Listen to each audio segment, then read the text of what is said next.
እመቤታችን ቅድስት ድንግል ማርያም በምን ታሟታላችሁ? በእውነት ኑና እንከራከር ቢባል አጋንንት ራሳቸው ድንግል ማርያምን የሚያሙበት ምክንያት አላቸው።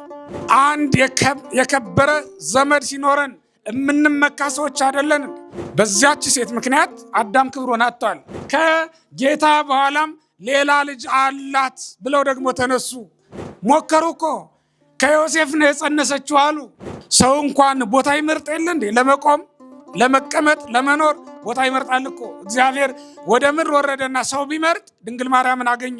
እንደ እመቤታችን እንደ ቅድስት ድንግል ማርያም ያለ በውስጥም በውጭም በነፍስም በስጋም በህሊናም ጭምር ድንግል የሆነ ግን ማንም ስለሌለ አሐቲ ድንግል እንላታለን። እንጠጋባት ብንል የምታስጠጋ፣ እንክበርባት ብንል የምታከብር እናት እመቤታችን ቅድስት ድንግል ማርያም ናት። ወገኖቼ መርገምን የሚለውጥ በረከት የተሸከመችው ድንግል ዛሬ ወደ ቤተ መቅደስ መጣለች።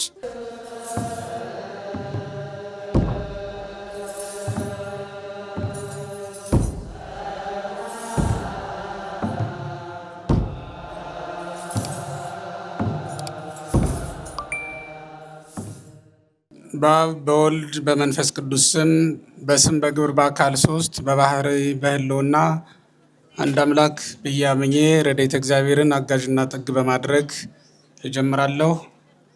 ክቡር መላከ ሰላም ኤፍሬም ሙሉ ዓለም የባህር ዳር ሀገረ ስብከት ዋና ስራ አስኪያጅ፣ የተከበራችሁ የባህር ዳር ሀገረ ስብከት የልዩ ልዩ መምሪያ ኃላፊዎችና ሰራተኞች፣ ክቡር መላከ አርያም ቆሞስ አባ ወልደ ቂርቆስ የዚህ ታላቅ ገዳም ዋና አስተዳዳሪ፣ የተከበራችሁ የአድባራትና የገዳማት አስተዳዳሪዎች፣ የተከበራችሁ ሊቃውንተ ቤተ ክርስቲያን፣ በመዓልትም በሌሊትም እንደ መላእክት ከዝማሬ ከአገልግሎት የማትለዩ አባቶቻችን፣ እንዲሁም በዚህ በዓል ላይ የእመቤታችን የቅድስት ድንግል ማርያም ጣዕመ ፍቅሯ ስቧችሁ በረከቷን ሽታችሁ የተሰበሰባችሁ የእግዚአብሔር ቤተሰቦች፣ የእማምላክ የቅድስት ድንግል ማርያም ልጆች፣ ምእመናንና ምእመናት በልዑል አምላክ በሕያው እግዚአብሔር ስም እንደምን አደራችሁ? እንደምን ሰነበታችሁ? እንኳን አደረሳችሁ። እመቤታችንን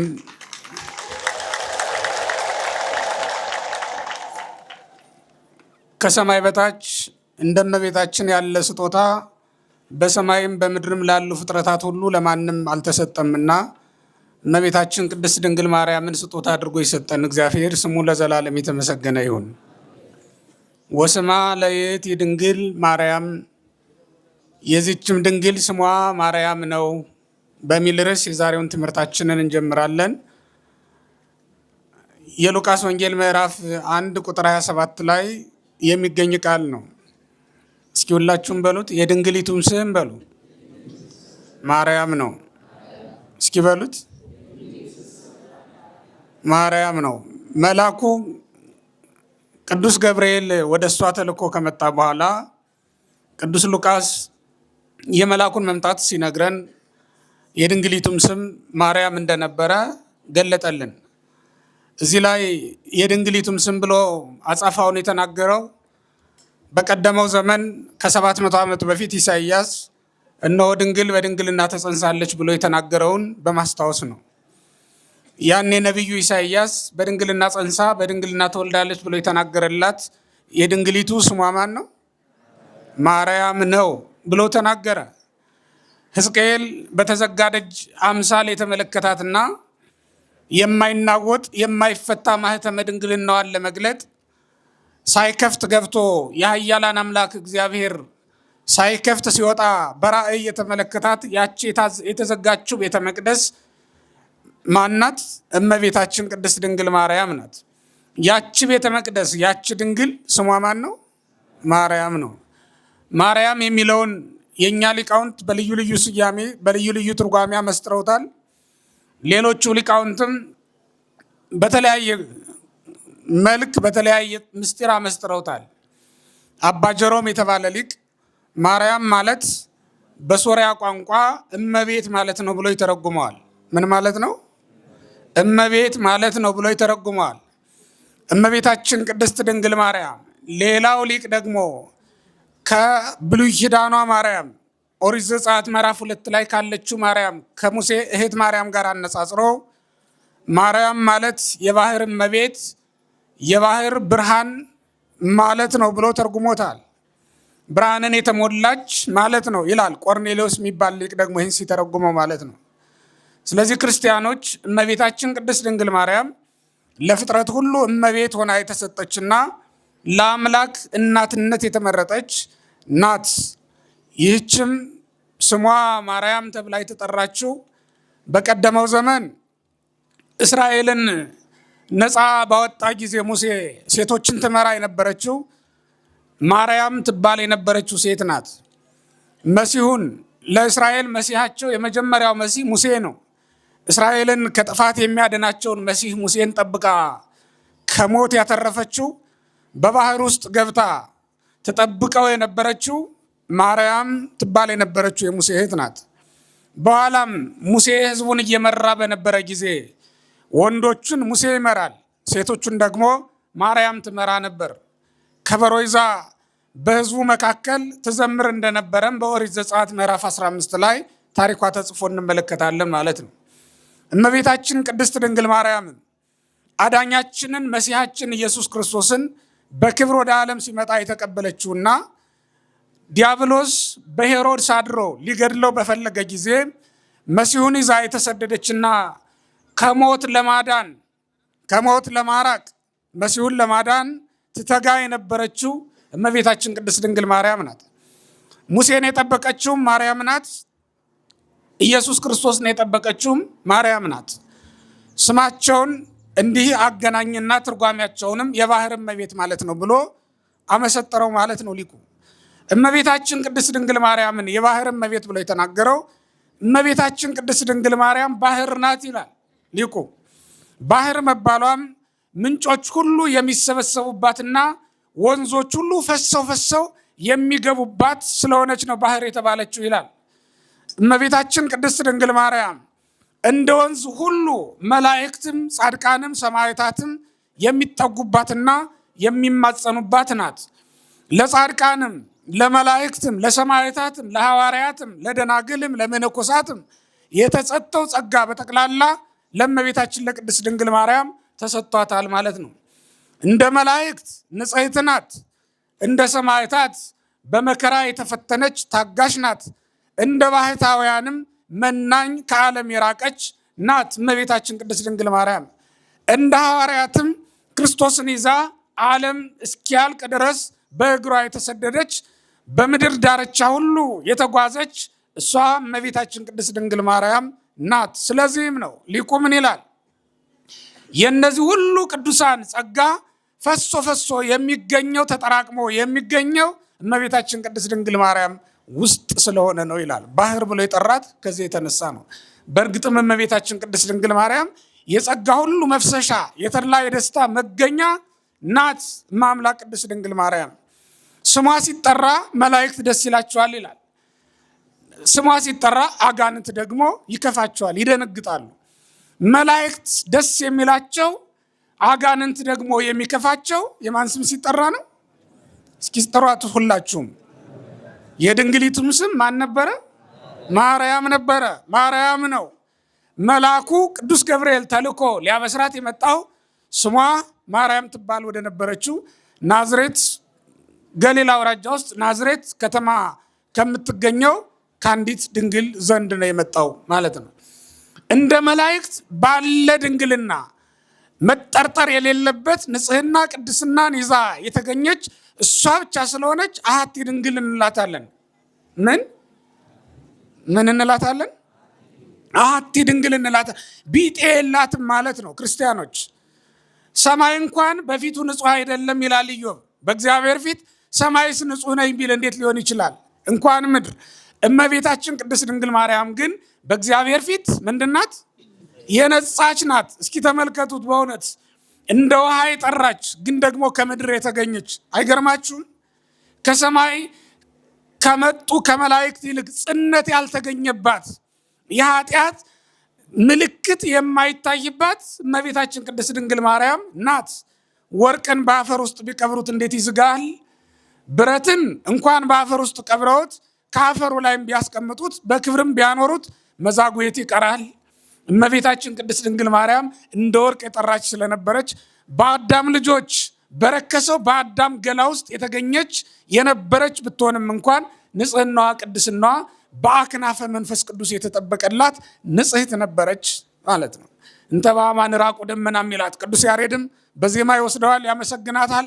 ቅዱስ ቄርሎስም በተረፈ ቄርሎስም እንደዚሁ እንተ በአማን ራቁ ደመና ዘጸሮተ ለንጹሕ ዝናም፣ ንጹሕ ዝናም ክርስቶስን ይዛ የተገኘች ንጽሕት ደመና እመቤታችን ቅድስት ድንግል ማርያም ናት።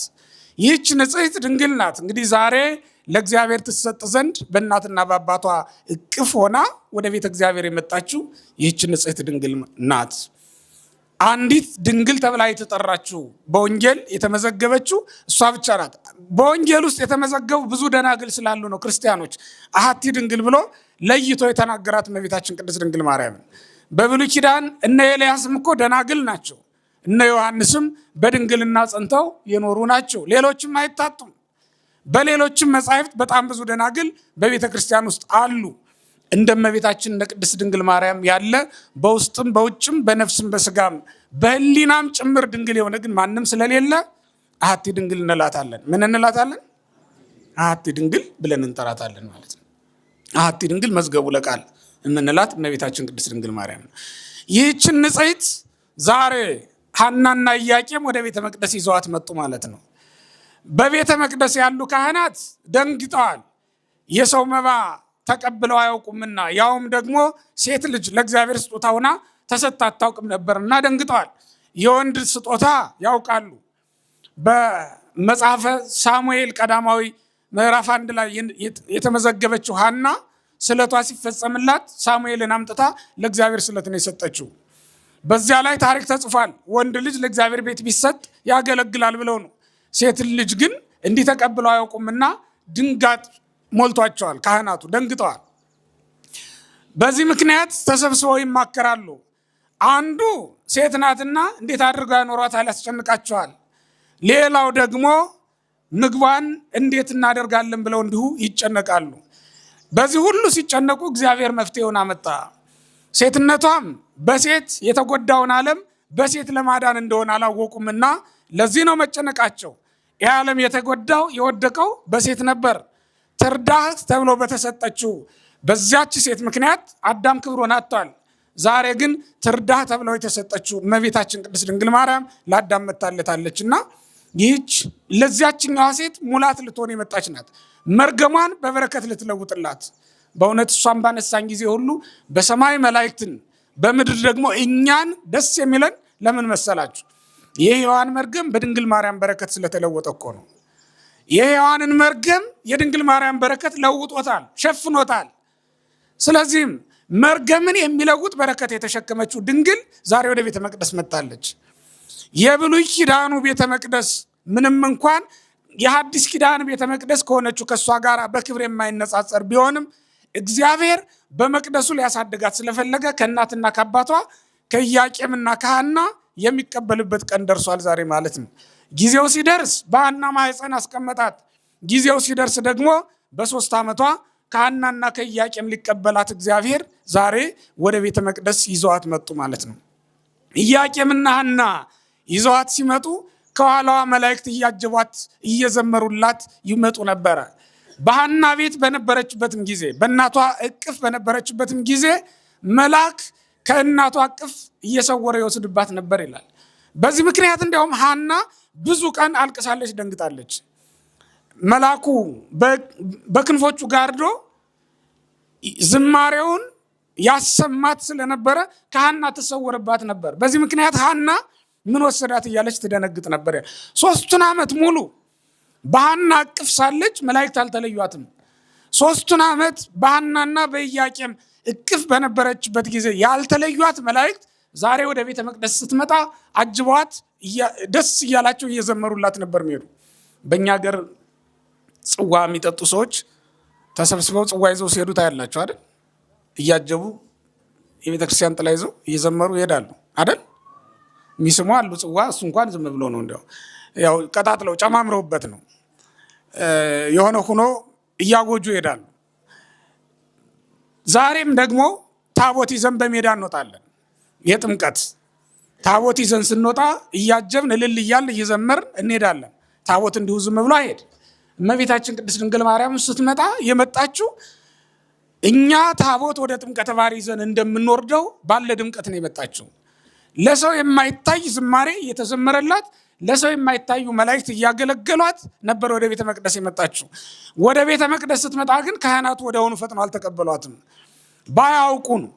ባያውቁ ነው እንጂ እኮ በቅድስተ ቅዱሳን ውስጥ ካለው ታቦት ይልቅ አሁን የመጣችላችሁ ታቦት ትከብራለች። ከሙሴ ጽላት የምትከብረው ታቦት ዛሬ ነው የመጣችው።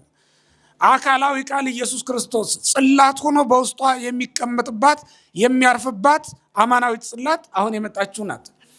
እነሱ የሚያገለግሉበት ቅድስተ ቅዱሳን ኪሩቤል፣ ሙሴ የሳላቸው ኪሩቤል ናቸው። ክንፋቸውን ዘርግተው ቆመው የሚታዩት ያውም ከጠራ ወርቅ የተሰሩ ኪሩቤል ናቸው። እዚያ የጋረዱት ያንን ታቦት ውስጥ ቢገባ ነው የሚገኘው።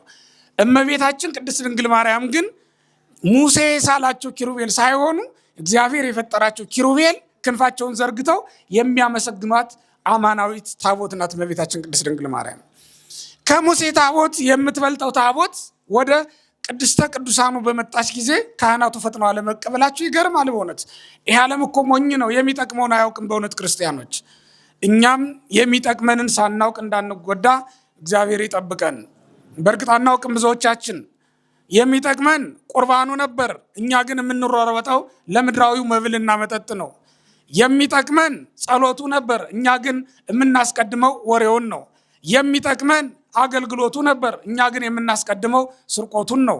የሚጠቅመንን እናውቀዋለን፣ ግን የሚጠቅመንን ሳይሆን የማይጠቅመንን እናስቀድማለን። የሚጠቅመንን በእውነት እናውቃለን ማለት ይቻላል? እኛስ አይደለም። የሚጠቅመንንማ ብናውቅ ኖሮ ጋብቻችን በቅዱስ ቁርባን ይሆን ነበር። የሚጠቅመንንማ ብናውቅ ኖሮ ከቂምና ከበቀል ይልቅ ፍቅርን ገንዘብ እናደርግ ነበር። የሚጠቅመንንማ ብናውቅ ኖሮ ክርስቲያኖች ወሬውን ትተን ጸሎቱን በርከት እናደርገው ነበር አይደለ? የሚጠቅመንንማ ብናውቅ ኖሮ ንስሐ እንገባ ነበር አይደለ? የሚጠቅመንንማ በእውነት እኛም አናውቅም። የማይጠቅመን ነገር ላይ ትኩረት እናደርጋለን። ወንድምህን ከምታሳድደው ይልቅ በእውነት አንተን እየወጋህ ያለውን ሰይጣን በጸሎቱ ታሳድደው ይሻለ ነበር አይደለ? በወንድምህ ላይ ሰይፍ ከምትመዝበት በዲያብሎስ ላይ የጸሎት ሰይፍ ብትመዝበት ይጠቅምህ ነበር አይደለ? ወንድምህ ላይ ክፉ ወሬ ከምታወራበትና ጠላት ከምታበዛበት በዲያብሎስ ላይ በጠላትነት ብትነሳበት ይሻለ ነበር አይደለ? ይሻለን የነበረው እኮ እሱ ነበር። የእግዚአብሔር ቤተሰቦች ግን የሚጠቅመንን አናውቅም። እኛ የሚጠቅመን እግዚአብሔርን ደጅ መጥናት ነው። ግን የማይጠቅመንን ጠንቋይ ደጅ ስንጠና ገንዘባችንንም እድሜያችንንም የጨረስን በጣም ብዙዎች ነን። እግዚአብሔር የገባልንን ቃል ባለማወቅ ጠንቋይ የገባልን ቃል እስኪፈጸም ድረስ እየጠበቅን ያለን ሰዎች በጣም ብዙዎች ነን። ቀላል አይደለም። ወንድም ሞቶ አንተ በሕይወት ብትኖር ምን ጥቅም አለው? ከሱ ጋር አብረህ በሕይወት ብትኖር ይሻል ነበር አይደለ? የሚጠቅመን እሱ ነበር ወገኖች፣ አብረን ብንኖር መልካሙ ነገር እሱ ነበር። ግን የማይጠቅመን ነገር ላይ እናዘወትራለን። እነዚህም ካህናት የሚጠቅማቸውን ዋናዋን ቤተ መቅደስ ሳያስገቡ በር ላይ ያዘገዩት። መላእክት እንዲያስገቧት ይፋጠናሉ፣ ይቸኩላሉ። በቤተ መቅደስ አስገብተው በመንጦላይቱ ውስጥ ሊያመሰግኗት ይቸኩላሉ። ካህናቱ ደግሞ የምግቧን ነገር ይመካከራሉ። ተመልከቱት፣ በማያስጨንቃቸው ይጨነቃሉ። ለዚህ ነው እግዚአብሔር ምልክት እንዲሆናቸው መልአኩ ፋኑኤልን ሰማያዊ ጽዋ፣ ሰማያዊ መሶብ ይዞ እንዲታይ ያደረገው ያን ጊዜ ለዚያ ነው። በሐና እና በኢያቄም ቤትም ሳለች መግባት የነበረ መልአክ ነው ፋኑኤል ማለት። ለቅዱሳን አንዳንድ መጋቢ መላእክት ይሰጧቸዋል። ለቅዱሳን የሚሰጡ መላእክት አሉ። ለሙሴ ቅዱስ ሚካኤል ነበረ ይመግበው የነበረው መልአክ። መናውን እያመጣ ሕዝቡን ሁሉ ይመግብለት የነበረው መልአክ ቅዱስ ሚካኤል ይባላል። አባ ኪሮስን መና እያወረደ ይመግበው የነበረው መልአክ ዮናኤል የሚባል መልአክ ነው የነበረው። ለእመቤታችን ለቅድስት ድንግል ማርያም ደግሞ መጋቢ መልአኳ ማነው አልኳችሁ? አሁን ተናግሬ በአንድ ጊዜ ሩፋኤል ሚላል። ከሩፋኤል ደብር የመጣ መሆን አለበት። ማነው አልኳችሁ? ጠባቂ መልአኳ ማን ይባላል? ኧረ ተው፣ ጠባቂ ነው ያልኳችሁ። ጠባቂ መልአኳ ማን ነው? ሚካኤል። የብስራት መልአኳ ማን ነው? መጋቢ መልአኳ ማን ነው? ፋኑኤል ነው። እነዚህ ሶስቱ መላእክት ልዩ ልዩ አገልግሎት የተሰጣቸው ናቸው በእመቤታችን በድንግል ማርያም። ሰባቱም ሊቃነ መላእክት የየራሳቸው አገልግሎት አላቸው። እነዚህ ሶስቱ ግን በዋናነት የሚጠቀሱ ሊቃነ መላእክት ናቸው ማለት ነው። ከሰባቱ ሊቃነ መላእክት መካከል እመቤታችንን እንዲህ ባለ ክብር ያከበረ እግዚአብሔር ስሙ የተመሰገነ ይሁን። ምድራዊውን መብልና መጠጥ እንዳትለምድ እግዚአብሔር ሰማያዊውን መብልና መጠጥ እንዲመግቧት ያደረጋቸው መላእክት ናቸው። ስለዚህም ካህናቱ እንዳይጨነቁ ምግቧ ሰማያዊ መሆኑን ለማመልከት መልአኩ ፋኑኤል በሰው ቁመት ልክ ከፍ አደረገና እመቤታችን ቅድስት ድንግል ማርያምን መገባትና ወደ ሰማይ አደረገ ማለት ነው። መልአኩ ህብስቱን ይዞ ሲመጣ ካህናቱም ሐናና ኢያቄም ሌሎችም የራሳቸው መስሏቸው ቀርበው ነበረ። ያልተሰጠንን ጸጋ መሻት አያስፈልግም። እግዚአብሔር ቤተሰቦች፣ መልአኩ ግን ለነሱ የታዘዘ ስላልነበረ አልሰጣቸውም። እግዚአብሔር ለሁሉም መና በመላእክት እጅ አስይዞ ቢልክ አይችልም? ይችላል። ግን ለየሰው የሚሰጠው ጸጋ ልዩ ልዩ ነው። ክርስቲያኖች፣ የሚሰጠን ጸጋ ልዩ ልዩ ነው። ስለዚህም በተሰጠን ጸጋ መኖር ይገባናል። የተሰጠንን ጸጋ አውቀን ማገልገል ይኖርብናል። ይሄ የሚያሳየን እሱን ነው። መልአኩ ይዞት የመጣውን መና ለእመቤታችን ለቅድስት ድንግል ማርያም መግቧት ወደ ሰማይ አደረገ። ከዚህ በኋላ ነው ካህናቱ ተረድተው ምግቧም ሰማያዊ ነው፣ ዘመዶቿም መላእክት ናቸው፣ ትግባ ብለው ፈቅደው ለ12 ዓመታት በቤተ መቅደስ እንድትኖር አስገብተዋት ሄዱ ማለት ነው። ክብርና ምስጋና ለእግዚአብሔር ይሁን። እግዚአብሔር እናቱን ተቀበለ በዛሬ ቀን። ከዚህ ቀን ጀምሮ የሚያሳድጋትም የመላእክትን ዝማሬ እያሰማ የሚያኖራትን በቤተ መቅደስ በንጽህና በቅድስና እሱ ራሱ እግዚአብሔር ነው። እንደ ሔዋን አልዘገየችም። ምክንያቱም በ3 ዓመቷ መጣለችና። ሔዋን የ15 ዓመት ቆንጆ ነበረች። በ15 ዓመቷ ነው የተሳሳተችው። እመቤታችን ቅድስት ድንግል ማርያም ግን በ3 ዓመቷን ብትመጣ ስህተት ያላገኛት፣ ስህተት ድቀት ያልተገኘባት ንጽሕት ድንግል ሆና በቤተ መቅደስ አድጋለች ማለት ነው። ከማለዳው ጀምሮ እግዚአብሔር ማገልገል ልንለምድ ይገባናል። የእግዚአብሔር ቤተሰቦች፣ ከማለዳው ጀምሮ ካለን ጊዜ ጀምሮ ካወቅንበት ጊዜ ጀምሮ ነፍስ ካወቅንበት ጊዜ ጀምሮ እግዚአብሔርን ማገልገል ይኖርብን ዘንድ ያሳያል ይሄ ቃል። እመቤታችን ቅድስት ድንግል ማርያም በ3 ዓመቷ ጀምሮ ለማን ተሰጠች? ለእግዚአብሔር ተሰጠች። በ3 ዓመቷ የተቀበላት እግዚአብሔር በ15 ዓመቷ ነው ወርዶ በማህፀኗ ያድር ዘንድ የፈቀደው። በ15 ዓመቷ ነው።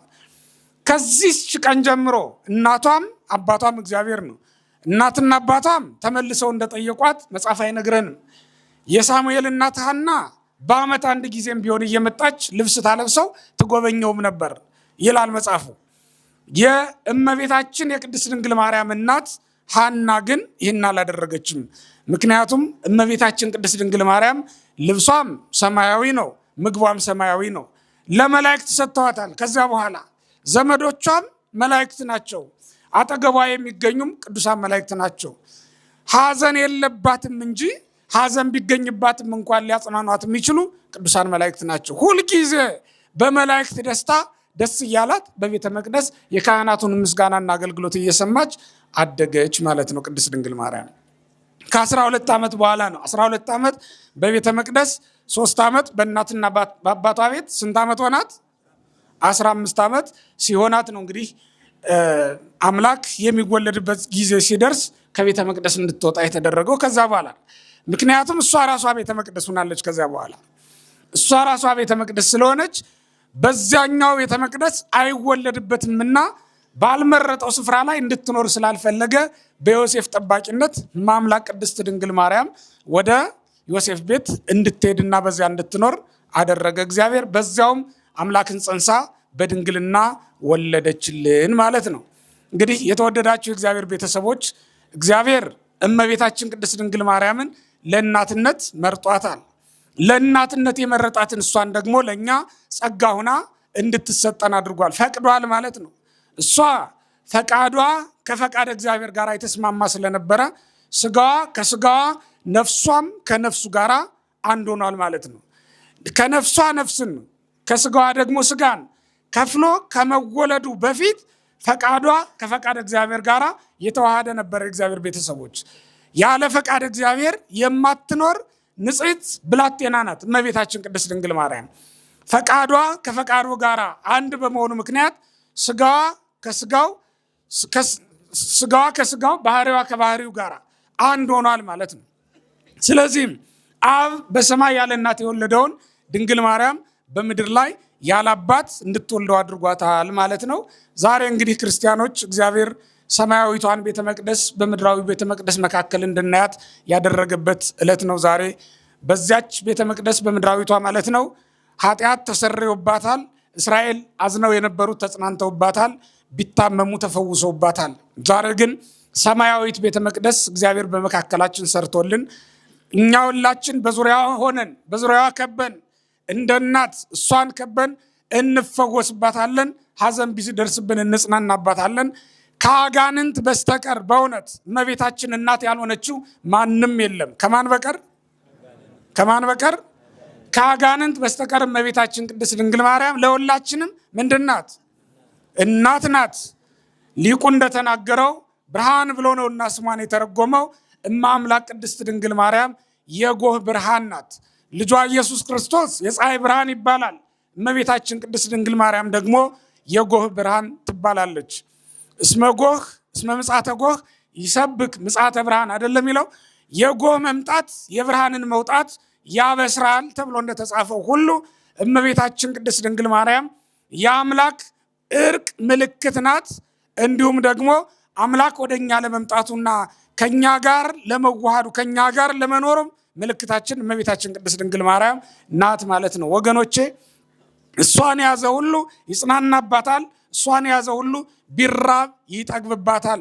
ባህታዊ ባዶ እጁን ወደ በረሃ የሚገባው የእማምላክ የቅድስት ድንግል ማርያምን ስሟን ይዞ ነው። በወንጌል የተጻፈውን የድንግሊቱን ስም ይዞ ወደ ምድረ በዳው ይሰደዳል ማለት ነው። ሳይራብ 40 ዘመን 30 ዘመን እንደተፈቀደለት የተፈቀደለትን ያክል አገልግሎ ከዚህ ዓለም ይለያል ማለት ነው። ክርስቲያኖች እኛ የፀሐይ መውጣት የሚያስደስተን ሰዎች አይደለን? የድንግል ማርያም መምጣትማ እንደምን ያስደስተን በእውነት። እኛ አንድ የከበረ ዘመድ ሲኖረን የምንመካ ሰዎች አይደለን? እንመካባት ብንል የምታስመካ፣ እንጠጋባት ብንል የምታስጠጋ፣ እንክበርባት ብንል የምታከብር እናት እመቤታችን ቅድስት ድንግል ማርያም ናት። ወገኖቼ ብንራብ የሕይወት እንጀራን ይዛ የተገኘች ናታ። ብንጠማም የሕይወት መጠጥን ያስገኘችልን ናታ። እኛ እኮ ምንጭ ባጠገባችን ሲያልፍ ደስ የምንሰኝ ሰዎች አይደለን እንዴ? ባጠገባችን ውሃ ሲኖር ቀድተን ጠጥተን ደስ የምንሰኝ ሰዎች እኮ ነን። የተጠማ ሰው ከውሃ ሲደርስ ደስ እንደሚለው ሁሉ የተራበ ሰው ምግብ ሲያገኝ እንደሚደሰት ሁሉ እኛም በእውነት ስሟ ሲጠራ በጣም ደስ ይለናል። ምክንያቱም እማምላክ ቅድስት ድንግል ማርያም በተጠራች ጊዜ ሁሉ ማን ትዝ ይለናል? አምላካችን ኢየሱስ ክርስቶስ ትዝ ይለናል። ድንግል ማርያም በተጠራችበት ቦታ ሁሉ ከእግዚአብሔር ጋር ተጣልተን የነበርነው ዘመንና የታረቅንበት ዘመን ትዝ ይለናል። መታረቃችን እኮ ነው ደስ የሚለን ትዝ የሚለን። እመቤታችንን ስሟን በሰማነው ጊዜ ሁሉ ምን ትዝ ይለናል ማለት ነው? እኛ ከእግዚአብሔር ያገኘናቸው ጸጋዎች ሁሉ ትዝ ይለናል። እግዚአብሔር ሰውን ምን ያክል እንዳከበረው እኮ ያወቅነው በእመቤታችን በቅድስት ድንግል ማርያም ነው። ምክንያቱም ከሰማይ ወርዶ ያደረው በእመቤታችን በቅድስት ድንግል ማርያም ላይ ስለሆነ ነው። ሰው እንኳን ቦታ ይመርጥ የለ እንዴ? ለመቆም፣ ለመቀመጥ፣ ለመኖር ቦታ ይመርጣል እኮ። እግዚአብሔር ወደ ምድር ወረደና ሰው ቢመርጥ ድንግል ማርያምን አገኘ። ስለዚህ ድንግል ማርያም ስትጠራ የአምላክ እናት መሆኗ ትዝ ይለናል። የመለኮት ማደሪያ መሆኗ ትዝ ይለናል። ስሟን በሰማን ጊዜ ሁሉ ከእግዚአብሔር ጋር የታረቅነው በእሷ በኩል እንደሆነ በእሷ አቅራቢነት እንደሆነ እናውቃለን። ልብ በሉ ክርስቲያኖች። የሙሴ እህት ማርያም ናት ሙሴን ከባህር ጠብቃ ያተረፈችው። ልብ በሉ። ያን ጊዜ በባህር የሚኖር በባህር ዳርቻ ላይ የሚገኝ ሽመላ የሚባል ወፍ አለ። የሕፃናቱን አይናቸውን እያወጣ የሚበላ ነው። ያንን አሞራ እንዳይበላው ጠብቃ ያተረፈችው ሙሴን እህቱ ማርያም ናት። እሱ ብቻም አይደለም፣ በኋላም እናቱ ታጠባው ዘንድ ምክንያት የሆነችና በፈርዖን ቤት ውስጥ እንዲያድግ ያደረገችው እህቱ ማርያም ናት። እመቤታችን ቅድስት ድንግል ማርያምም ሄሮድስ ተቆጥቶ 2 ዓመት የሆናቸውን ሕፃናት በጠቅላላ በሰይፍ በመታ ጊዜ ያዳነችው እመቤታችን ቅድስት ድንግል ማርያም ናት። ይሄ ሁሉ ነገር ይረሳል እንዴ? በእውነት ክርስቲያኖች ስለሱ መሰደዷ፣ ስለሱ መራቧ፣ መጠማቷ፣ ስለሱ መከራን ሁሉ መቀበሏ፣ በጭንቅ መኖሯ ይረሳል እንዴ ክርስቲያኖች? እሱን በመስቀል ላይ አይሁድ ራቁቱን በሰቀሉት ጊዜ፣ በጅራፍ በገረፉት ጊዜ ያለቀሰችው ለቅሶ ይረሳል እንዴ ክርስቲያኖች? ምድር ላይ የወደቀች ከዚያም ደግሞ አጽናኝ በሌለበት ስፍራ ላይ ተገኝታ ስለ ክርስቶስ መከራን የተቀበለች ብቸኛ እናት መሆኗ ይረሳል እንዴ እግዚአብሔር ቤተሰቦች? እመቤታችን ቅድስት ድንግል ማርያምማ በእውነት ስሟ በተጠራ ጊዜ ሁሉ እግዚአብሔርን የምናስታውስባት፣ እግዚአብሔር ዘንድ የምንደርስባት በራችን ናት እመቤታችን ቅድስት ድንግል ማርያም ናት። ስለዚህም ክርስቲያኖች እግዚአብሔር በእኛ ወገን ሰው ቢፈልግ ድንግል ማርያምን አገኘ። እኛም ከኛ መካከል ወደ እግዚአብሔር ፊት ቀርቦ ሞገስ አግኝቶ እርቅን የሚያሰጠን ሰው ስንፈልግ ድንግል ማርያምን አገኘን። እግዚአብሔር የሚያገኘው እሷን ነው። እኛም ፈልገን ያገኘነው እሷን ነው። እኛም ሌላ የለንም፣ እግዚአብሔርም ሌላ የለውም። ምክንያቱም ወደ ምድር ወርዶ እሷን ነው ያገኘው። ስለዚህ ሌላ የለንም እኮ በእውነት ክርስቲያኖች፣ እስኪ በሉት ሌላ የለንም በሉ እስኪ። ከማን በቀር? ከድንግል በቀር ማንም የለንም እንዴ። ሔዋን ብትሉ ዕፀ በለስን በላች። ሳራ ብትሉ አብርሃም ከአጋር ዘንድ እንዲደርስ ያደረገች እሷ ናት። ርብቃ ብትሉ ሌሎችም ሴቶችን ብታነሱ ሌላ ምክንያት አላቸው። ርብቃንም ብናነሳ ያዕቆብ አባቱን እንዲሸነግል የመከረችው እኮ እሷ ናት። ራሔልንም ብናነሳ የአባቷን ጣዖት የሰረቀች እኮ እሷ ናት።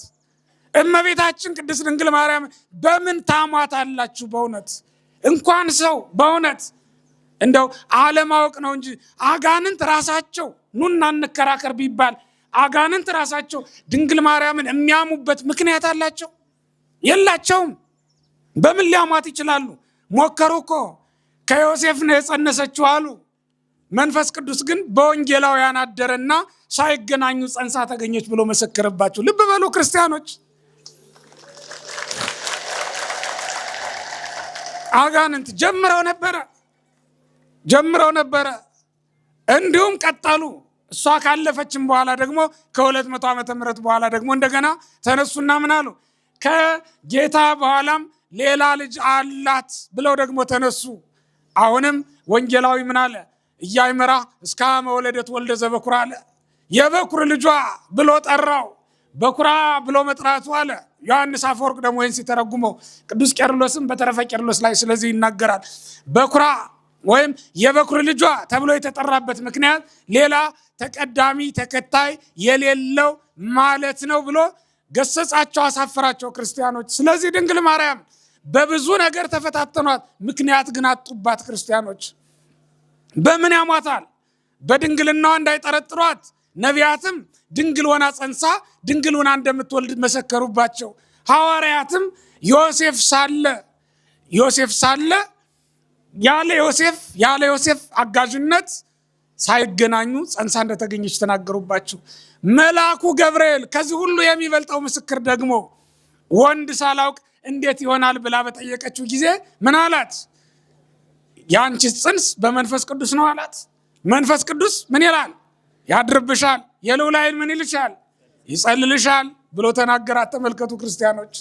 እንዲያውም ምን አላት? ጸጋን የተመላሽ ወይ አላት። እንደ ሌሎቹ ቅዱሳን አይደለም። ለአንድ አክሊል የሚያበቃ ጸጋ አይደለም ያላት ድንግል ማርያም። ጸጋ ክብርን ሁሉ እንድትወርስ የሚያደርጋት ጸጋ ነው ያላት ድንግል ማርያም። የእሷ ነገር በተነሳ ጊዜ ሊቃውንት እኮ የሚናገሩት የሚጠፋቸው ለዚህ ነው ክርስቲያኖች። ምክንያቱም ጸጋዋ ብዙ ነው፣ ክብሯም ደግሞ ብዙ ነው። እስኪ እናንተ መስክሩ። በእውነት እሱን አይደለም ፍረዱልኝ። ላሚቱ አንበሳ ወልዳ ታቅፋ ብታገኟት ትገረማላችሁ? አትገረሙ? ንገሩኝ። ይገርማል አይገርምም? አይገርምም? ይሄ ይገርማል። ሀዳስ ጣይዋ የተባለች ነጭ እምቦሳ ተብላ የተጠራችው ድንግል ማርያም ናት። አንበሳውን አቀፈችዋ። ተመልከቱት።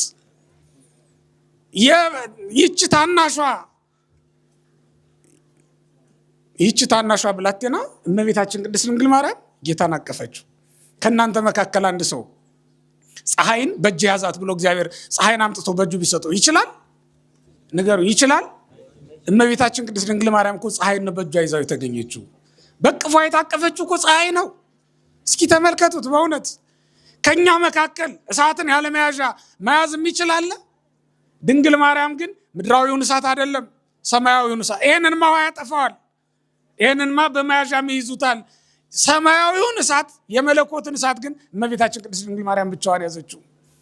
የመብረቅ ብልጭልጭታ የሚያስደነግጠን ሆነን ሳለ ድንግል ማርያም ግን የመባረቅትን ጌታ መብረቅን የፈጠረውን ጌታ በጨርቅ ጠቀለለችውና በቅፏ ተሸከመችው። ተመልከቱት። ይሄንን እኮ ነው ያደረገችው። ይሄ አይገርምም በእውነት? ታዲያ ለዚህች ሴት አንክሮ ካልሆነ በስተቀር ምስጋና ካልሆነ በስተቀር ማን ነው በእውነት እንከን እያወጣላት ሊከራከር የሚችል ማን ነው በእውነት?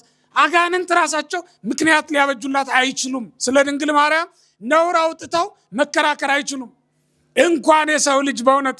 ስለዚህም ከአጋንንት በስተቀር ድንግል ማርያም እናት ያልሆነችለት ማንም የለም። እስኪ ማንም የለም በሉ። ምን ያልሆነችለት? ድንግል ማርያም እናት ያልሆነችው በጭንቅ ቀን ያልደረሰችለት አለ? ማንም የለም በእውነት። ብታምኑም ባታምኑም ይሄ እውነት ነው። ይሄን ዛፍ እናንተ አልተከላችሁትም፣ ግን በጥላው ታርፉበታላችሁ። እውነት ነው። እዚህ ዛፍ ላይ ብናውቅም ባናውቅም ተጠቅመንበታል። ሲኖር አይታወቀንም፣ ግን ቢነሳና ለጥቂት ጊዜ ፀሐይ ወረር ቢያደርጋችሁ ግን ያን ጊዜ የዛፉ ክብር የዛፉ ጥቅም ይገባችኋል ማለት ነው። ክርስቲያኖች የእመቤታችንን ነገር ልክ እንደዚያ ነው። ዓለም አላወቀም እንጂ ጠጥቶት የሚኖር የእሷን ጸጋ ነው። ተመግቦት የሚኖር የእሷን ጸጋ ነው ክርስቲያኖች። እናም ሁላችንም እንዳንረሳ የድንግሊቱ ስም ማን ነበረ? የድንግሊቱ ስም እስኪ በሉ ሁላችሁም። እግዚአብሔር ይስጥልኝ።